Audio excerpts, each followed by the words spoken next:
Questão 10, semana 6. Em uma aula prática de ciências, os alunos analisaram um líquido de identidade desconhecida. Inicialmente, verificaram a existência de uma única fase. Em seguida, determinaram a densidade, a temperatura de ebulição e a massa residual após a evaporação de 100 ml do líquido. A tabela abaixo evidencia os resultados. A densidade é 25 graus Celsius, né? É uma densidade de 0,78 gramas por ml. A temperatura de ebulição varia, né? De 76 graus Celsius a 84 graus Celsius. E a massa residual após a evaporação é de 20 miligramas. Quais são os pontos mais importantes aqui, né? Primeiro, a temperatura de ebulição. Por quê? A temperatura de ebulição varia.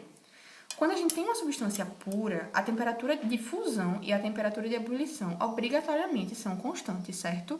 Independente se a substância pura ser simples ou composta. Isso independe. Se é uma substância pura, ela vai ter ponto de fusão e ponto de ebulição constante, certo? Se é uma mistura, ela vai ter pelo menos um desses dois pontos que variam. Pode ser que os dois pontos variem, tanto o ponto de fusão quanto o ponto de ebulição, eles não sejam constantes, eles variem. Se for uma mistura eutética, o ponto de fusão é constante e o ponto de ebulição não é constante.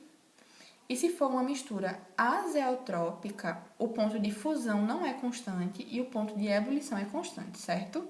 Nesse caso aqui, ele fala que a temperatura de ebulição ela varia, então pode ser uma mistura eutética ou uma mistura comum, sem ser eutética ou azeotrópica, mas é uma mistura de certeza, certo?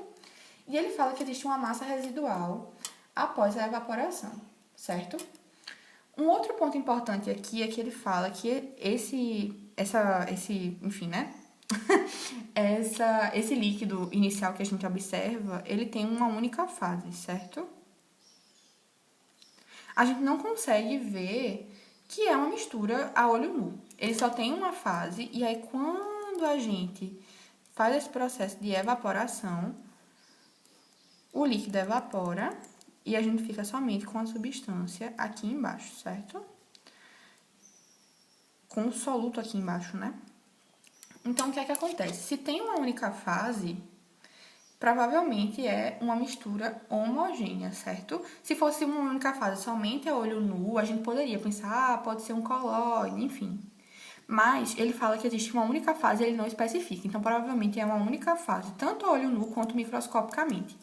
Se tem somente uma única fase, tanto a olho nu quanto microscopicamente, essa mistura só tem uma fase, então com certeza é uma mistura